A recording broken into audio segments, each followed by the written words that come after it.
Hey, I'm Skylar, and this is the first video in my series of tips for your foundation term final at Think Tank Online. In this one, we're going to talk about structuring your project and managing your time, especially in your first week, as well as collecting reference for your project. So you might be familiar with this project, Blackberry Hunter. This was my final.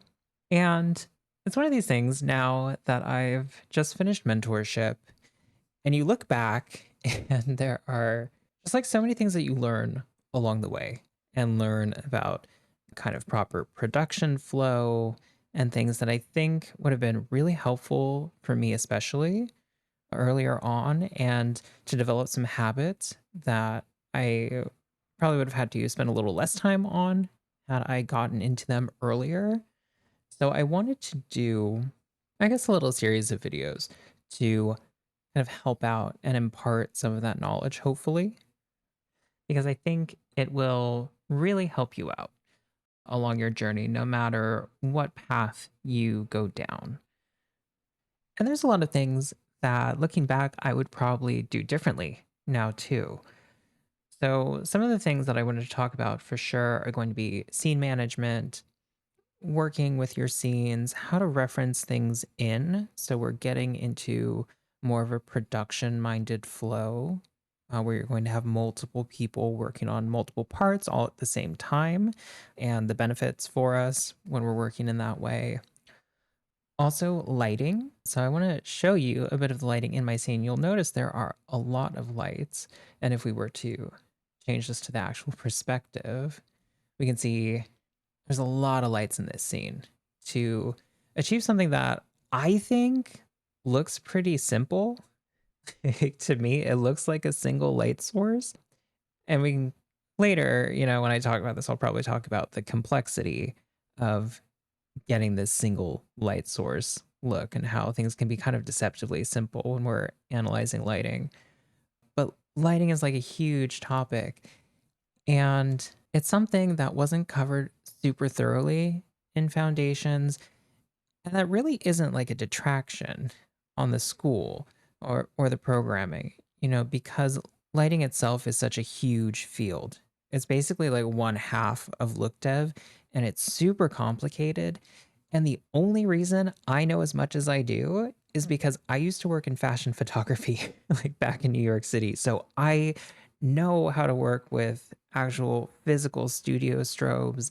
I know a lot of the properties of light, a lot of the formulas we use to calculate the right ratio of light to other lights in the scene, how to like shape and direct light. And so I'm by no means an expert at this either. It's not something that I studied specifically for in CG, and some of that real world knowledge does not translate one to one. But I hope that I can impart some of it because it was enough for me to get by, and I think it'll be enough to help you too. But while we're in here, we can take a look at some of these guys, and I'll just kind of go over some of the things that I want to talk about in that kind of lighting section. You'll notice when we open up some of these lights, they're kind of weird. There's some weird things going on here. A lot of them are directional, so I'll talk about that. And then I have a lot of these just kind of like individual lights hanging around to really get the correct look and shape. And then this guy I'm using to shape the light as well. So I'll go over that. So that'll probably be a long section. I'm kind of already anticipating because it is a really big topic. But it's also something that you definitely want to get done early in your process.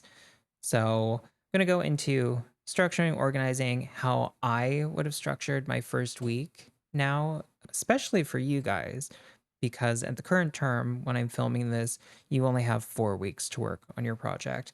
If you start kind of around the fall and like the October term, you can squeeze out maybe an extra week of work from the winter break, like a lot of us do, but you're going to be on a much stricter deadline for you guys specifically. So it's going to be really important to plan your time properly, be able to kind of like adjust as things change. And I hope this helps you guys get that done. So let's jump right into that. All right, let's talk about week one. So, first thing, you're going to want to do your forum post. So, I have mine open here, and I will link to this if you want to go check it out. I documented pretty much my whole process. So, things with just like setting up the camera, different modeling techniques I tried for blocking out stuff, what worked, what didn't. So, this might be helpful for you if you have time. But it's really important that you do this. It is one of the requirements. So, make sure that once you have your reference image picked out with your supervisor, you get that. And then, of course, you're going to have to do your schedule. And I really specifically wanted to show you mine so that we could appreciate the absolute delusion of this person. This is ridiculous. Look at this. 2 days of blocking in and rough modeling, and then 1 day of posing. And then I thought, yeah, within 1 week, I would get all of the modeling and UVing done and polish. Who let me do this? No, like someone needed to stop me, but no. Everyone was like, oh, it's going to be great. You're going to do fine. Yeah, okay, but a bitch got carpal tunnel. Like, I literally shaved years off of my life trying to reach this deadline with the way that I set it up. And a lot of that was because I didn't accurately kind of assess how much time each thing was going to take me.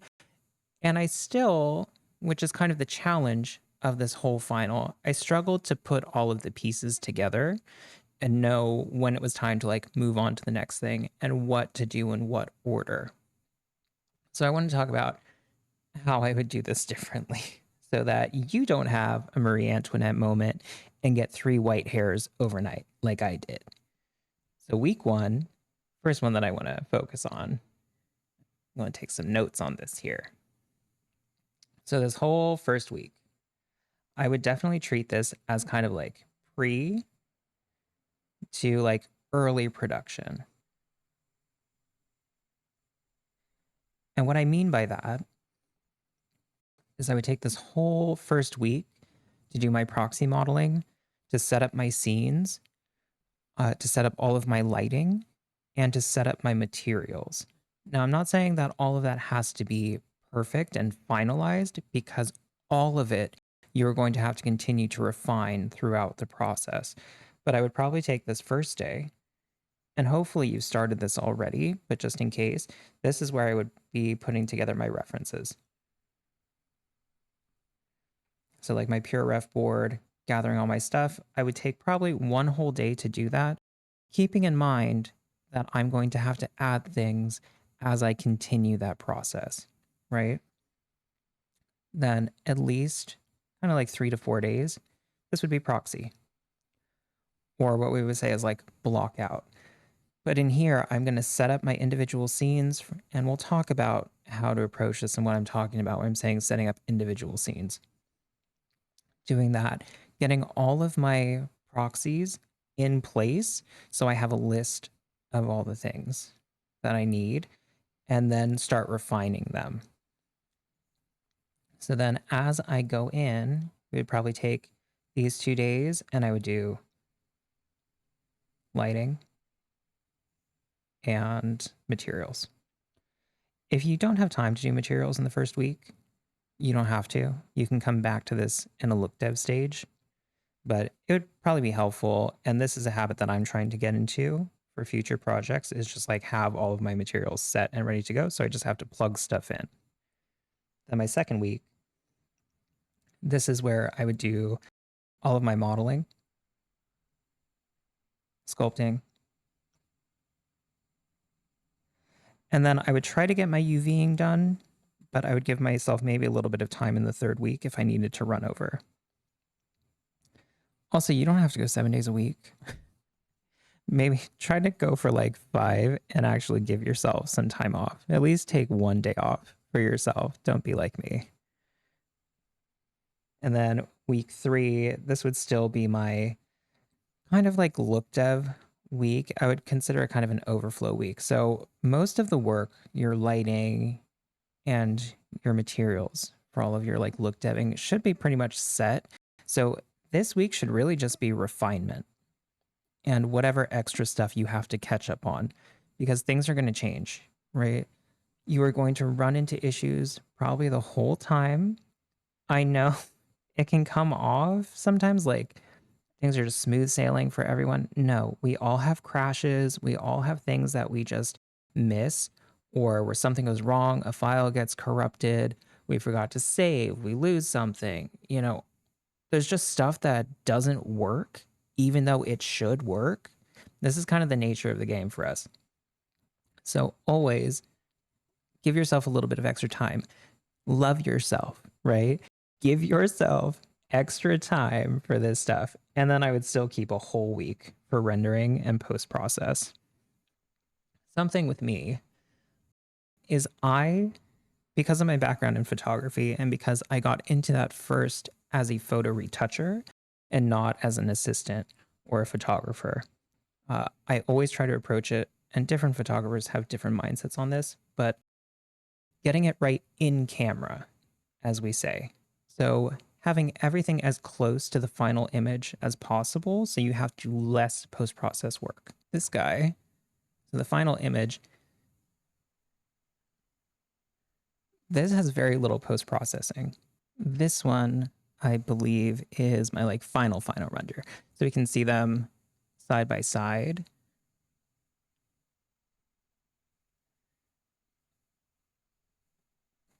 So really all that I've done here is I touched up this little piece of hair, if you can see, as it was hard to get that clumping correct. And then I've also just done, I think it was a curves adjustment or a levels to push the contrast and the color a little bit. So just getting like a tiny bit more saturation in certain areas. But for the most part, I got it as close to the final image as I could in the renderer. So that's how I like to work. You don't have to work that way. And there are times when it is going to be way more efficient for you to do certain things in post or to separate things out. So if you have stuff like fog and you're working with volumes and things, you may want to render that in its own scene and composite it later, because altogether it's going to be a nightmare. This image took 18 hours to render, and I thought I had set up my render pretty efficiently. So it was like, what's happening? I had to be really, really smart with the way I approached it because I had so little time to work on it. And you would think, the thing is, you would think at this point that I would have learned from that. But no, even in mentorship, I don't know why I was like, I only need a week to render. I got this. Tell me why I have 3 turntables. So I have like hundreds of frames that I need to render. And I was like, yeah, I can totally get that done in a week. Each turntable takes about 60 hours to render. So give yourself extra time for rendering and test render throughout the process. And we'll talk about how to set that up and be going about that as you're doing stuff so that you know how much time you're going to need. This is going to be the most important thing, is your time management, and treat this, like the pirate code. It's a suggestion, right? It's not like set in stone. And if you fall a little behind, if things get off track, like mine did, right? Don't stress about it. The reason that we have these weekly check-ins and things is just like in a job where you have your weekly meetings and you have to show everyone where you're at. And if you fell behind, hopefully you have a good team, right? And you all come together to figure out how you can get back on track, what things you need to change to meet your deadlines, right? So that's why we do this. And really everything in this final serves a purpose. It's not always super clear at first, but it's like in retrospect, after you're through it, you're like, oh, that's why I did that. But manage your time well. And like I said, take this first week to set yourself up for success. Do as much planning and kind of like proxy setting as you can. So let's take a look at how I would approach that. Okay, before we can really get into all of our proxy modeling and doing our scene setups, we got to take a little detour and talk about reference gathering, because there are some features here that are going to be important for us as we're setting up those scenes, specifically with getting the correct scale. So I want to show you a little bit of the board that I put together for Blackberry Hunter. This isn't complete. I also went out and took a lot of photos like on my phone just as I was like out and about. I went and like touched grass. I found plants, took photos of the leaves, things like that. But we need to think in kind of real world terms before we set up our scenes to get the correct scale of things. So I'm always, no matter what the scene is, I'm looking for things like schematics if it has a real world object, especially something man made where we can find the proportions of that. Or I'm looking at stuff like what is the average diameter of a blackberry, which I now know is 2.5 centimeters. So you learn all kinds of crazy stuff. And this kind of like investigative mindset, I think, is really important, aside from our most important skill as artists, which is observation, right? But those two kind of go together. So I want to show you the blackberries that I found. And when I was looking for these and the different images, notice I got a wide variety, but I'm also looking for specific things. I'm looking for berries at different stages of development. So I know what this transition, from the green to the kind of the raspberry red into the black, how that goes, what those look like. This was a really good reference for that. I also have, them at different stages of this kind of red. I have different stages of them transitioning to the black. I have a lot of just the standard blackberries and what those look like. So I can get an idea of the difference in the subsurface quality as well. So I'm thinking texturing, I'm thinking look dev. What does the surface of the berry look like? Very young, pure green berries, stuff like this. But in this search, something I noticed was that the leaves of some of these plants look very different from one another, and the stems look very different from one another. And so you have to then think, okay, are there different species of plant? Like, what am I seeing here? Why is this different? You can see even on this one. At first, I was thinking maybe like a rose bush, where the thorns are only at the thicker, more mature part of the plant. And as we get to the extremities, they're very small and almost hair-like. But that wasn't consistent throughout. And so I had to do a little bit of research into blackberry plants themselves. And what I discovered is, as I was thinking, there are different species. So we have this type and this type, which is a thornless species that are for cultivated blackberries. So we bred this plant, much like a seedless watermelon. So they do have some physiological differences, difference in color even. So I was looking at that, making sure that I was being precise in how I was representing the plant. And the leaves are also different, as you can see. And then I'm looking for all kinds of little details, like, again, the subsurface quality. Seeing this color variation, how this is more opaque than other parts of the plant, how the light is reacting with it, what the quality of these little like spots is also. See, they're a bit rougher. I'm like, are they raised? And in some species they are, at some stages of the plant's life cycle. I didn't really feel like that was present here. But all of these things kind of work hand in hand. And I'm looking specifically, right, for scale. So that was a big one with this one, seeing what the size of a mature berry is in relation to the leaf.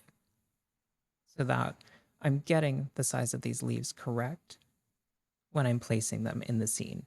I also looked at stuff like mice and their hands, like what their fingers look like and their nails, how the hair looks as it's growing out of them. Little things. I tried to get them holding things so I get a sense of that, the fingers wrapping around the stem of the plant.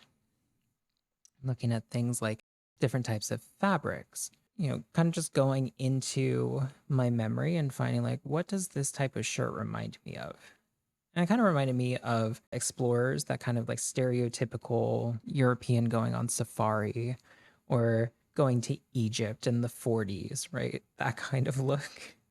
And I was able to find some stuff that felt about right, getting kind of a linen feel to these shirts. And then I also found like kind of a wool weft with this plaid than different styles of the overalls. I have an actual linen weft here that'll be important in texturing later. Different types of colors and patterns. My burlaps, buttons, getting a real close detail of how the thread goes through the button, because that is a pretty prominent feature here. I also have like the ropes. Looking at ropes specifically though, you'll notice I'm looking at the stuff we don't tend to think about or we don't hold in our mind, like the ends of ropes, how they fray, what they look like, little things like that. And then I put together another board as kind of a project that I thought I would do in real time along with you. So we can kind of look at that as our example as I'm demonstrating like new stuff or walking through the process. So this is that project. I'm calling it She Ate. It's based on this one, which I like because one, I just think it's a really cool image and it's fun.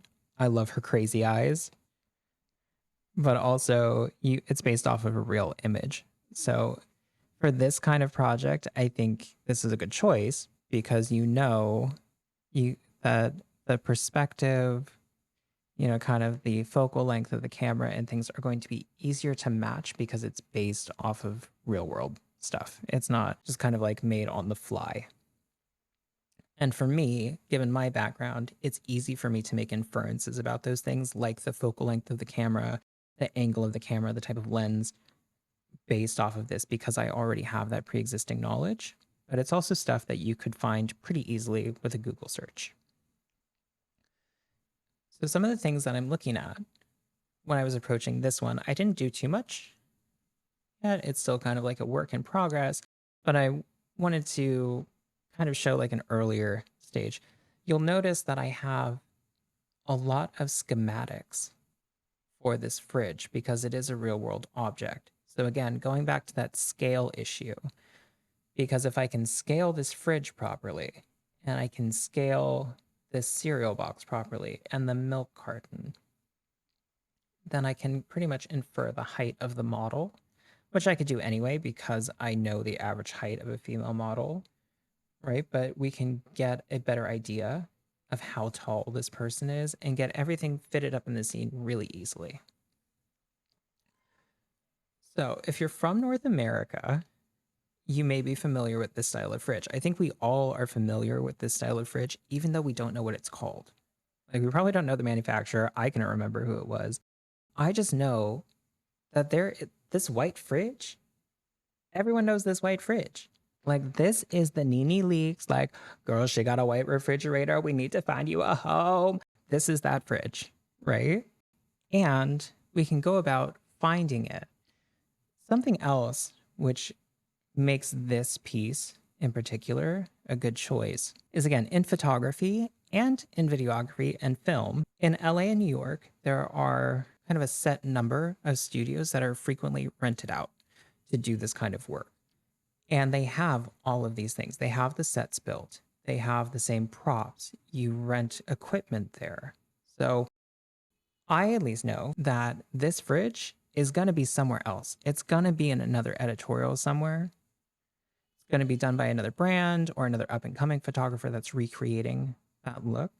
So I can find other images of it, which I did. So I found this one through Pinterest pretty easily, right? Finding a similar image, it was able to find me a very similar image with the same fridge.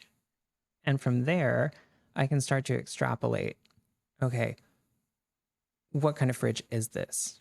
Looking for similar fridges. And I went about that just with a Google search. I put like common white fridge or like generic white fridge or something. And because this style of fridge is only made by a few manufacturers, I was able to like narrow it down until I finally like found the right one. I ended up through the image search going to like Home Depot, going through different manufacturers. I was able to find really only like LG, GE, and sometimes Whirlpool make these kind of smaller white fridges still. So I'm like, okay, so you can start to go through those and look for similar features because they all, like the interior of the fridge will be the same. Like this one, I think this might be a GE. So you'll notice the way that the shelves are set up is a specific way, and that will be the same throughout like the entire line. So you can either get something like this where it's pretty close, or you can try to find the specific model, which I was able to do. I even asked my mom, I was like, you must know, like, like the white fridge. And we could not think of it. But then I was finally like, oh, Westinghouse. I found it. She's like, Westinghouse. That's the one. And once you find it, you get all this stuff. I found all these schematics. Look, I have like images from the inside. So all the different pieces of this fridge. I have the actual schematics and how the things are put together, which is really helpful. So you have all of this stuff. They even have like full videos of putting the fridge together and repairing it and all this stuff. So you can just go and take like stills of the video, like high quality stills, to get even more reference. So this is a thing that I tend to do when there's like real objects in the scene. I try to find what it is. I get the dimensions. Also, because refrigerators are kind of standard dimensions. So we can find that, and that's going to be really important, not to just getting this device accurate, but also to get our scene scaled properly. And you'll see that here as well. I tried to find the right type of milk carton. I believe it was Altadena, but they're all the same size, right? They're standardized. So I'm looking for like just, what is this, like a half gallon? So I was looking for like a half gallon of milk. And then I found various images to help me model that, the scale of it, the different sodas, which, of course, if you live in North America or you have access to these, then you should be able to recognize them pretty easily. But something like interesting is like Coca-Cola. The bottle type has changed. So there, I believe back in the day, it was more of this like rounded shape. And even this one, I don't think is the most current version. So that's something to look for, right? That's one of these things we have to be kind of detail oriented about when we're looking at images, is like looking at the shape of the bottle, make sure we're getting the right one. Finding this type of Schweppes was pretty hard. But what were some things I looked at? So the brand for one, but also the color of the label, making sure I'm getting the right shade of blue, which happened to be this club soda. And I believe this was like a special edition one. So I had to do some digging to find this. But again, there's videos, there's images from websites. We have all of these. I chose some things too, not just to get the shape of the bottle correct, but I want to see how it's reacting to light, right, with the liquid inside, the refractive quality. When you get stuff like this and like this, these are cross-polarized images. So these remove the specular highlights. This is really common in product photography because the specular highlights, as you can see, kind of remove detail from the object. It's not considered as kind of attractive in product photography. So especially with like glass bottles, alcohol, you see this look a lot. It's kind of like the standard. So this is great for modeling to get the right shape of the bottle, but then I'm going to need something to see how does that look in real life, right? To recreate the proper look in the image, even though it's pretty dark in here. But you can see some of that light coming through. So these are things I'm looking for. And then with the cereal, so here, like I said, product dimensions. I got the dimensions of the box. I have the most current style of the box, but then I also found, because this is a thing that happens, like people sell the boxes, right? Because they change all the time. So there's like vintage boxes, there's ones from special promotions and stuff. But I was able to find this where it's flattened, like the whole carton is flattened. So you can see like the profile of all of these pieces for when the flaps are up, instead of going and like buying my own. But also, you can kind of see like where and how things look when you do rip open the package. So these might be little details that we want, looking for things like that. With the cereal, these all look the same to you maybe, but they're all serving different purposes. So This one is actually for my shape because there's all these kind of like weird shapes in the image. Notice even in this one. Well, let's clear here. But we have these kind of exaggerated shapes here. So I wanted to get something to give us an idea of what the cereal looks like from all different angles and have all these weird shapes. Some of them are fat, some of them are skinny, some of them are kind of like weird looking. And it's also giving me all of the color information and color variation that I need, right? I'm looking just kind of like for the individual base colors of the cereal. This one, this I chose specifically because I wanted to see how it transitions from like wet to dry and what that looks like, especially for the cereal in the spoon. So this is a really good source for that. And I'm getting a lot of surface detail, but I can see how this kind of like wet, soggy side, right? The qualities of the material are now different from this side, even though it's lightly wet. Here I'm looking at how the liquid is interacting with the cereal in the bowl and what that looks like, how the surface quality is changing. So I'm already looking here, I'm thinking, okay, I'm going to need probably a separate material for these wet ones.